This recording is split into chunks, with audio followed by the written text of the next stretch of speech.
Welcome po sa ES Ventures. Hello, my name is TJ. If you are new to this channel, I invite you to subscribe to get an access on free tips and tutorials.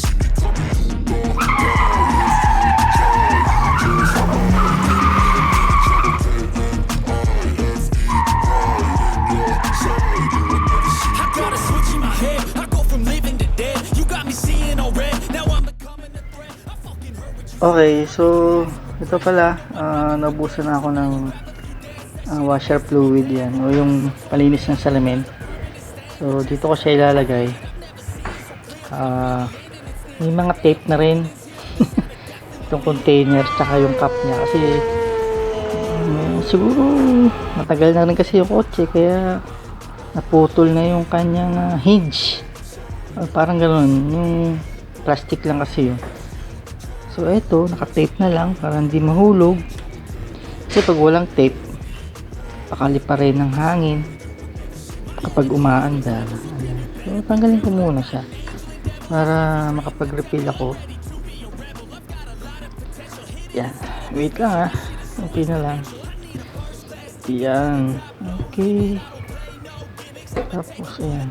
So ito na kasi siya. Wala na, putol na. And hindi ko alam kung nabibili bang ganyan. So samantala tape na lang. Okay. So ito pala yung gagamitin ko. Ayan. Syempre from Reverse Detailing Chemicals windshield washer fluid.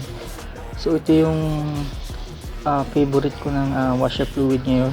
Kasi kita mo naman, di ba?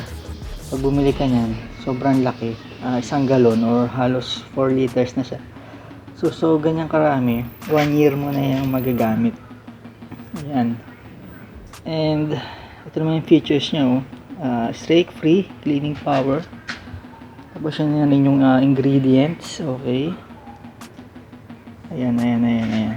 So compared sa tubig, yung iba kasi ginagamit nila tubig lang o yung distilled water lang.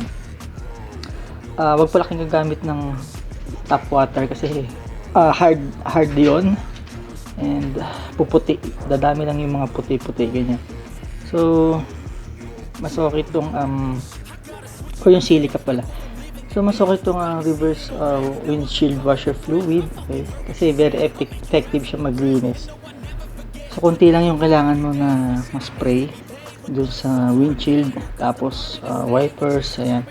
And for sure matatanggal na yung dust. Ano pa ba? Marami insects, ayan. Usually mga malalagkit na or kumapit na dirt so kaya tanggalin itong windshield washer fluid kasi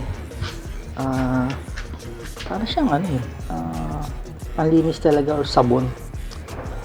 Ayan. Okay, so mabilis talaga siya makalinis. So yung capacity pala nito, yan, yung tangke niyan ng washer fluid, siguro mga 2 liters lang naman. Hindi ko lang sure sa ibang model ng kotse, no? Pero most of the time 2 liters lang yung capacity. Tagal na yun, ilang months mo na siyang bago maubos. Basta pag bumili ka nito, 1 galon na siya or halos 4 liters, so ganun na siya kadami. Tapos ang mura niya, very affordable siya, no? Very cheap talaga yung presyo niya kumpara sa ibang mga brands, diba? So ito na rin yung bili mo, okay? From Reverse Detailing Chemicals na windshield washer fluid. So ito na, salin ko na. Okay, so kailangan mo pala ng funnel. Ayan, sige.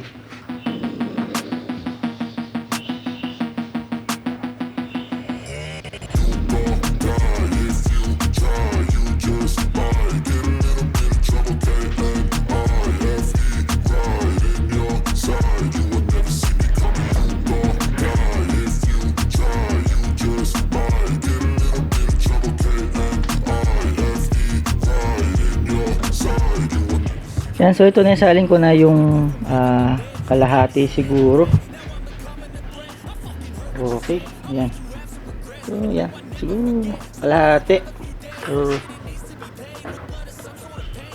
ganyan yung tsura niya. Yan. Mabula talaga siya. No? Kaya, makikita mo na marami siyang active ingredients, no? Na panlinis talaga.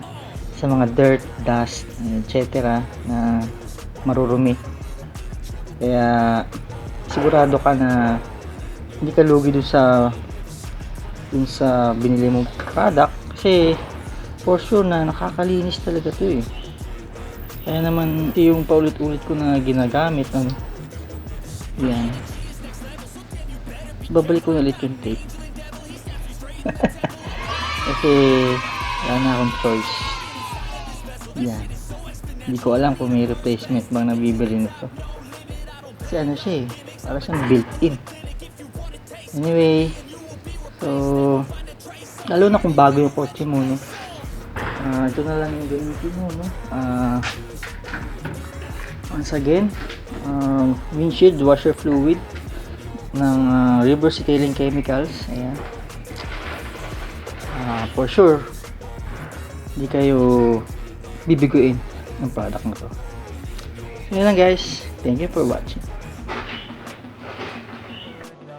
So, if you're looking for a premium quality car, motor, and bike care products, you may check ES.Enjoy Shopping on Shopee or Facebook. Once again, this is DJE. Thank you.